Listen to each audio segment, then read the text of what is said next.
That was weird. Technical glitches. Never stops, does it? Oh, this is the prototype.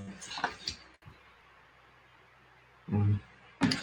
Hey, hey, hey. I'm not sure if anyone can watch this. Hi, please say something if you can watch this. I was doing an unboxing scope. Hey, Laurie, how's it going? Of the flex beam. Of the flex beam. This thingy here. You can see it. Right. So I don't know, 15 minutes in, the stream shut down on me. At least that's what it says on Twitter. And then my camera just frozen. So that sucked. Hey, high five. Thank you. So yeah, anyway, that was short in terms of an unboxing. I wanted to say more, but it felt weird. I didn't have anyone to talk to because I didn't know like who's in here, right? I'm not frozen now. Good for that. So I'm charging my thing. I've put this in charging mode right now because I really want to use it, and I've already done the unboxing thing. So the next thing that's left to do is really to charge it and then start using it. I think this will take maybe an hour or so. But yeah, I tried this multiple times before I bought it because I was at the office. I was at the headquarters of Recharge, which produces this product called FlexBeam, and it's a red light therapy device. I don't think I can turn it on right now, but these are the light panels. These are the LED light panels, and they emit like a very specific red light spectrum, a near infrared light, and so it's used for healing, muscle pains, joint pains, inflammations. It enhances blood circulations and all that. Looks like a Batman's utility belt. It does. It does. Especially when you put it at like certain position. It looks like you have a magazine on you. You know, like one of those automatic weapons magazine. So I like the design of it. They have a white and a dark gray version, but I'm definitely going for a dark gray.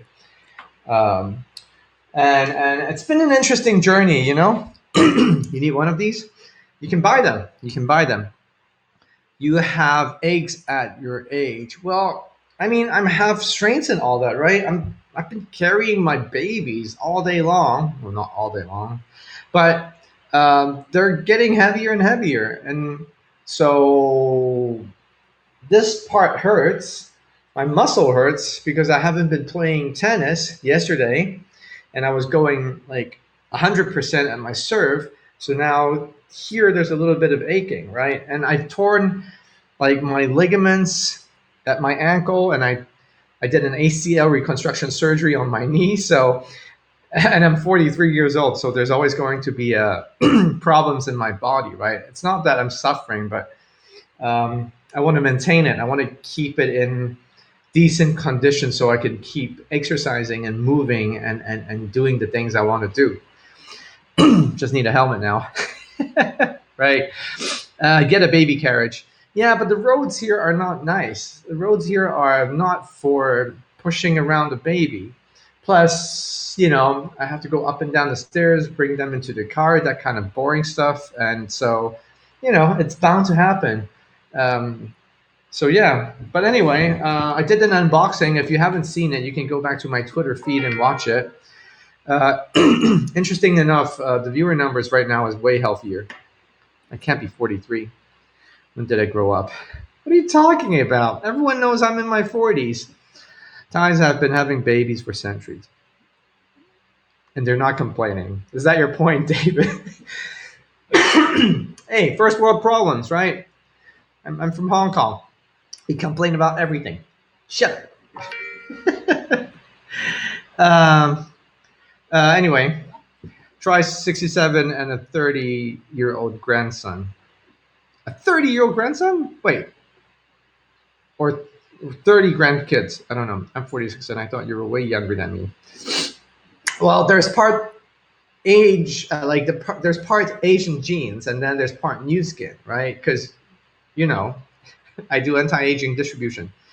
Oh, a 30 pound. Oh, sorry, I was like 30 hashtag. What is that? Yeah, my kid is about 30 pounds, but I am not 67, definitely. So there's that difference, right? I am slightly younger than 67. Yeah, so the case is cool. Like, I feel like if I do a long distance travel, I mean, a long period of travel time, and I know I need to recover from some sort of injury, then I'm going to bring this with me. But I don't think I'm going to bring this with me in like short trips because it's another 3 pounds of carriage that I need to bring. But having a carrying case is always a good thing because otherwise, this is funny though. This is my drone that I bought a few years ago. Look at what happened to all the handlings and all that. It's like falling apart. This the side pouch is losing its stretchiness, and so I feel like I need to buy a drone, but I don't think my wife will let me do it these days. Maybe later. Maybe later. Um, when travel is possible, can that go into an airplane? Yeah, it can. There's nothing dangerous in here. It's just some LED lights, and then there's a battery pack. But the battery pack is not like heavy duty. It's a so this is like there's indications here. I mean, I won't be surprised if the custom people would be like checking and opening this and be like, "What is this? Is this like a nuclear weapon device or some sort?" But as long as they see it's a wellness device, and I tell them, "Dude, I need this because it's like my spa machines. I have my spa machines. I don't know if you've seen my spa machines before. Like they're like a handheld device, and you put it on your face. It looks like a gadget, right? It is a gadget, and I bring it to my flights, and there's no problem with that. I was EOD in military, and it looks like a suicide belt. uh, Wait, by the way, what is EOD? Sorry, I'm not familiar with the acronyms. Please educate me. You know what? I'm happy. I'm happy that I have people that I'm talking with right now. This is very different from Clubhouse, I have to say, especially after not being on here for more than a couple weeks. And so now that I'm back, I'm getting a hang of it again. I didn't really miss it much when I left. Well, I didn't leave. I was just like on sabbatical or something like that. But now that I'm here, this egotistic side of me is like, yes, I love the attention. People are asking me questions, asking how I am, and complimenting on my speaking skills or live streaming skills or my life or something. This feels good. Yes, please bring it. Bring it, It's that kind of feeling. Explosive Ordnance Division. You defuse bombs. Okay, okay. So yeah, you're like the Hurt Locker guy, girl, guy, person. um, sure. I mean, those are fun movies to watch and very dangerous jobs, I would assume. But jokes aside, I know a guy. I think he's a Marine, and he's also part of the Burma Rangers. I don't know if you heard of Burma Rangers, but I think it comprises of a lot of military folks from the states, and they're doing operations in Myanmar right now, which is Burma, same country, different names, and they do need to do a lot of bomb diffusion work. Dog, that's the finding, right? We're just here to see your kids act adorable, not here for you. Ah, ah, David. Oh, how nice of you. The babies are over at in-laws' place. I'm still trying to decide whether I want to use HAPS, the laptop version, or the mobile device version, because neither of the interface are nice enough. And yeah, now that I'm stuck on my desk, I can't even bring my laptop over there to show you my kids. So that's an inconvenience. You know, dog does the finding, right? So wait, but do the dogs get blow up? Interface sucks. Yeah, it does kind of suck. Do the dogs get blow up? Because isn't that like outsourcing the riskiest things to animals that we love? By the way, how's the latency when you're chatting in Haps? Because the one thing that's good about it is last time I checked, like it was frictionless. I remember when we were broadcasting to YouTube or Twitter, there would be at least a 15-second latency. I can see Paula's comment right now. Can you switch to your phone while on it now? I believe not. Can smell far away. Ah, okay. So they don't actually have to touch the device. Are you trying Hackle again, John? Hockey rules. Yes, I think I will keep trying it. The truth is, I haven't been live streaming much lately, so it's not favoring one app over another. It's just I haven't been doing live streaming because I have been kind of very much into Clubhouse, and I know that not all of you, or maybe just a few of you, are have the app because it's an iPhone app still. It's an iPhone only app still. So we had me and JL. We had a room yesterday about the different ways of greetings in the world, and I thought that was an interesting conversation. I wish there were more Periscope followers that would be on Clubhouse and they would participate in that room just to have that conversation. But I only saw Betty in there, unfortunately. So that, I mean, I'd love Betty to be there, but I wish there would be more people following me on Instagram and Periscope that can be in the room. I think they signal location to their handler, hopefully without getting blown up. Right. Hey, Jayavel, how's it going? Simon was wondering where you were. Oh, okay. Yeah, I mean, I've just been busy. 2 kids, a business, Clubhouse, and, you know, work. Just a lot of work. But no. I'm getting a hang of this again, and I want to balance out all the things that I'm doing. You know, there's like Instagram, Clubhouse, Periscope, no more. So live streaming content. I need to jump on Clubhouse more often. I think there's value to it, if you ask me, but it's not everyone's cup of tea.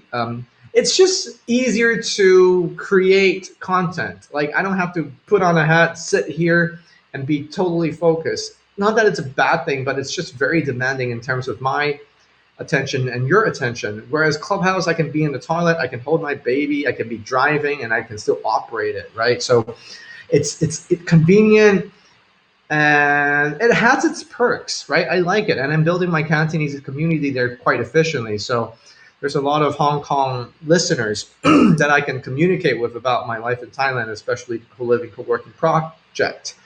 And I really need those people to know about the stuff that I'm doing here. So yeah, I'm just trying to put in a little bit more effort at the beginning of this whole influencer journey. I think it would be nice if replay would be available since time wasn't good. I do plan to record them, Paula, if people don't mind. The conversations in Clubhouse, at least the meaningful ones, right? There is no latency on Hackle. True. How does one get Hackle? I don't see it in the App Store. It's not in the App Store yet, but Jim, I'm surprised you don't have an invitation to it. But Hockey Rules is going to get you settled, get you a setup. Yes, because it's still on testing stage, so it's mainly just a very close group of Periscope folks. But I would assume they included you as well. What happened to Simon? Does Simon not know Jim in Chicagoland? That is unacceptable. Get Simon to invite him right away. iOS devices only. True, that's another thing there. That makes sense. Doing audio only, you can be more spontaneous and won't have to worry about visuals. Yeah, exactly. So, I mean, it's all about experimenting, right? I have been doing video live streaming for Jesus, like 5.5 years or something like that, right? And over the time, it's been fun. Like I really love it. The communications, the relationships that I've built, right? The familiar faces of JL being my son's godfather, you know, Dr. D being a good friend of mine in America, and all these people in Japan and you guys, right? So it's like I love this. I love this. I really genuinely love this. It's just that because it's so time consuming and it's so demanding of everyone's attention, when I'm doing this, I can't do anything else, right? So the Chinese me is thinking return on investment or return on resources, right? I'm giving in, and and I need to kind of figure out what can I what can I get out of it. It sounds very selfish and capitalist, but it doesn't necessarily mean I don't care about people. It's just like time invested versus return. I'm the kind of person that thinks like that, right? So now that there's Clubhouse and there's time investing in it, and I'm getting a substantial addition return, not necessarily financial, by the way, out of it, right? So like if I'm putting in the effort and if I'm giving more on one platform form versus the other, then it's logical to keep doing it and put more attention on that other platform that's giving me better rewards, right? You and JL would be great to listen to. I think the conversation was nice. Interface nuts. Why have dark mode except on activity page? Super bright white, blinding in bed at night. Oh, you mean a Clubhouse? It's also in beta. So these things we're using, by the way, I think you're talking about Clubhouse, Craig, right? So the thing about Clubhouse is you don't need to hold on to your phone unless you're the moderator, right? When you're a passive listener, you're just what I do is I just put it on the desk and I have my AirPods on, and I just go about doing my own stuff. Are you on Spaces? I have the function. I've tried it once with Dave in Osaka, and I don't know what to do about it because I have Clubhouse and I don't have that many active followers or people engaging with me on Twitter. So if I were to have a conversation with someone, I don't know. Maybe I should give it another try. I don't know. What do you think? Hockey rules. Like it's very confusing to me these days. No clue what Clubhouse is. Just the Haps app. Oh, Haps app, dark mode. Well, the interface is not great anyway. Clubhouse is this audio app which is kind of trending these days. The trend has died down a little bit, but it was the new social media app of 2021. And so everyone was on it. It's an audio base. It's also live stream, but voice only. So you don't see my face. You hear my voice, and you were in a room interface that you have people that can jump in and just talk, just discuss ideas. I use it mostly 90% for Cantonese audience on topics that's more relevant to my folks back in Hong Kong. I do have one room that I do on a weekly basis with JL. That's in English, and the club name is World Without Borders. If you can download the app, it's only for iPhone users right now. Android is rolling out this month, I believe. But yeah, it's another toy. It's another toy. I only use iPad and Spaces, and it's not for iPads yet. Okay, would it be legal for someone to copy Periscope? I mean, I don't think there's any patents on Periscope apart from the name itself. So to create a live streaming app exactly like Periscope shouldn't be that hard. I don't know. I mean, Simon is doing one.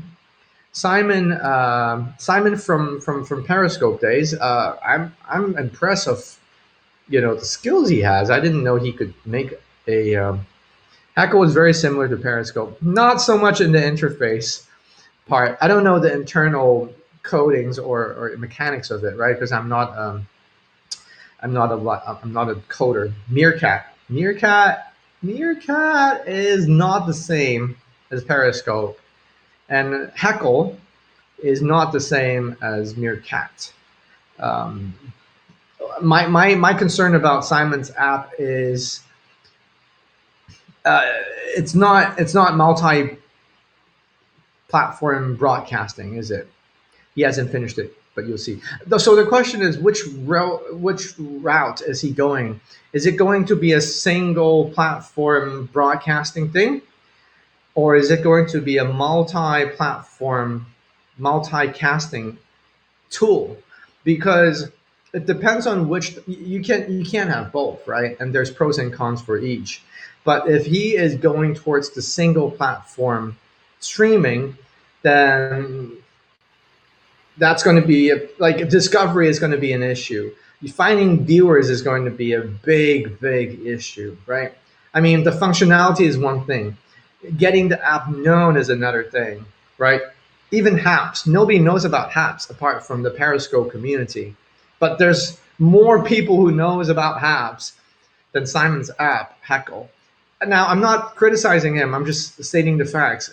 So there's a long way to go before Hackle can be like a commercial product that they can put on the App Store for people to use and start reviewing it and start creating an ecosystem within it, And so the journey is long and difficult and costly, right? And I wish him all the best, and I hope I can also support him. But there are these factors that I need to consider as a creator, right? If I'm only speaking to a handful of people that already know me to begin with, then the question becomes, the only reason why I would use it is because I would use it to help to facilitate Simon's process of building the app. And I'm more than happy to do it if I have extra time, right? But if I'm creating content, if I want more people to watch it or listen to it, then I want to be in the platform with a lot of users. Like we're talking about thousands and hundreds of thousands of users. And hopefully I can kind of grab a few, a couple dozen of that, or maybe a couple of hundred if I get lucky, right? But discovery function is super important, and Haps is not doing it well either, right? So like if I'm doing a stream here, I don't know how many people are watching this that has not been following me since the beginning anyway, right? So if I'm not being discovered by new people, and the older viewers will kind of, some people will leave, not everyone's going to stick with me forever. And so that viewer base has to show increasing trend for me to be like, wow, I want to do more here because I can reach out to more people. I can engage with more people. I know I'm going on a roll here, but I hope you understand where I'm coming from. I'm convinced is i.e. deluded into thinking Twitter would add Periscope features. He doesn't want his app look like Haps. Maybe it's not suited for you. No, it's not suited or not, but I'm just thinking to use it now, what is the purpose for it? And if I were to invest my time and effort in it, then what do I get in return? Right? It's as simple as that. And in Haps, at least is a somewhat established platform that I know there's a community here, which StreamYard doesn't have, which Prism doesn't have. And these are also multicasting platforms, right? And I'm using StreamYard on a weekly basis as well. But the reason why I'm using Haps and not Prism is because there's a growing community of creators and viewers, right?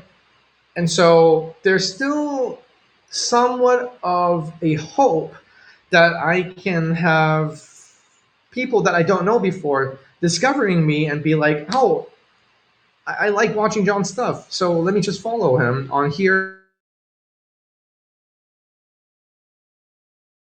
Heckle, it's not there yet.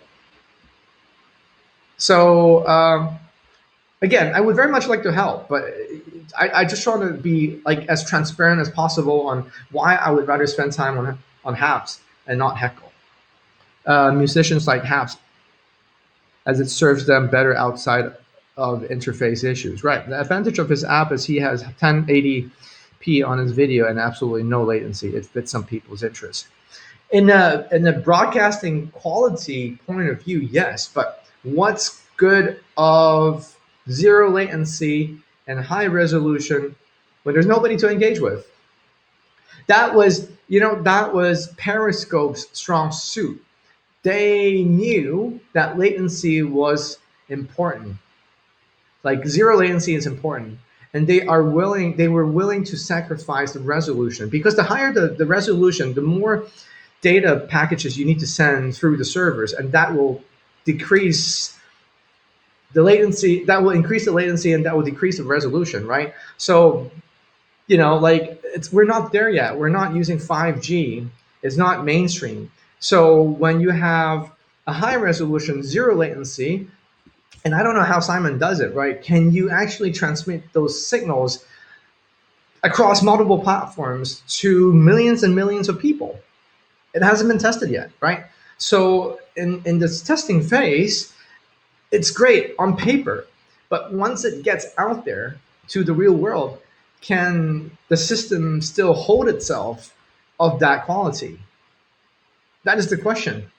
That is the question, right? Because if you only have 10, 50 people using it, it's fine. You have, a basic server and a small group of people using it. So that's not taking a heavy load on the system. But if you have to multiple the usage and the data transmitting back and forth by 100 times, by 1,000 times, then that's another story. He has upgraded his server, and he did once already, right? And he needs to keep doing it to fulfill the needs of users, right? And to maintain that quality, and that costs money. So either he's a millionaire himself, or he has a billionaire to back him up. There's going to be problems and challenges that he needs to solve. There isn't an app that has good discoverability like Periscope. There is not a good way to find creators or topics, content, location. I miss that. I mean, Paula, the benefit, the advantage that Periscope had was it was piggybacking on Twitter. When the app itself was piggybacking with Twitter, anyone that linked up their accounts can broadcast, and the Twitter followers of that creator can see it. So that was one great way to bring in more people to discover other people's scopes. But it's something that Twitter has spent over 10 years to build that user base. And that's why Periscope survived. And Meerkat didn't, or what are those other apps, live streaming apps that's community based, that also didn't survive? The map feature was good too, indeed, right? So that was a good design, that was a good function, but you also need to put in a lot of marketing dollars, right? What I mean is, and what I think Periscope failed to do, was it was always associated with Twitter, so much so that the company itself didn't want to promote it as an independent app. So it never spent money on marketing the app for people to use. It never got into that threshold of organic growth, and it had so much potential. It had so much potential. It had all the advantages anyone would dream of having if they're building their own live streaming platform, right? And they fucked up, and I don't know who can do a better job than Periscope. Honestly, I don't know, right? So now everyone who's doing live streaming is either doing it on Facebook, on Instagram, on Twitter, or LinkedIn, and maybe that's the only way to get a lot of people using it, right? Because I can't be streaming on a daily basis with only 2 people watching. That's just a fact, right? I can't be doing that. And if I'm doing a room on Clubhouse, I need a certain number of people that I can have a constructive conversation, a meaningful conversation, and I would love to have more than a couple people to listen to it. Tons of advantages until Twitter ignored Scope and its viewers and users. Yeah, so it was a complete fuck up on the management side, and they paid for the cost of it. They spent millions, and I don't know, tens of millions of dollars acquiring it, running it, and then killing it. It's the stupidest business decision ever, but maybe there's so much complication that I don't understand because I'm not Jack Dorsey. I'm not Kayvon, right? So maybe I can't be criticizing it. I don't know. But anyway, so now what is there left as a creator, a live streamer, to choose from, which is a community based platform that I can also do multicasting because I don't want to put all eggs in another basket, in just one basket anymore, right? After the Periscope incidents, I mean, half can be gone tomorrow, right? And so I need a platform that I can multi-stream, and I would love to have a platform that has its own community. And I think right now Haps is a good choice for it. And I'm not paid to say these things. And I know there's a lot of things that suck so bad in this interface, right? YouTube, but that's not a good live either. No, I don't have subscribers on YouTube. I've never spent time building my subscribers on YouTube. So this is actually streaming to YouTube, but I'm not going to get discovered by the YouTube algorithm unless I start doing other kind of content like Penguin 6. So Penguin 6 is smart that he's living in Washington, D.C., and he's piggybacking on the White House and the president transitions and all the people who want to know what's happening in the Capitol Hill, right? So when there's a helicopter coming in or like a limousine with all the securities and all that, he's capturing that. And he, like Facebook and the YouTube algorithm favors that, right? So he picked a good type of content, and he's in a good location. The timing was right, and it was good for him. It's good for him, and I'm happy for him. He's actually making decent amount of money off streaming and repopulating those videos on YouTube. But unfortunately, there's nothing juicy. There's nothing drama in Thailand. And I personally don't like to create these drama myself. Like, I just want to talk about things I'm interested in. So it won't be as easy for me to grow a community in YouTube even if I wanted to. That's what I'm saying.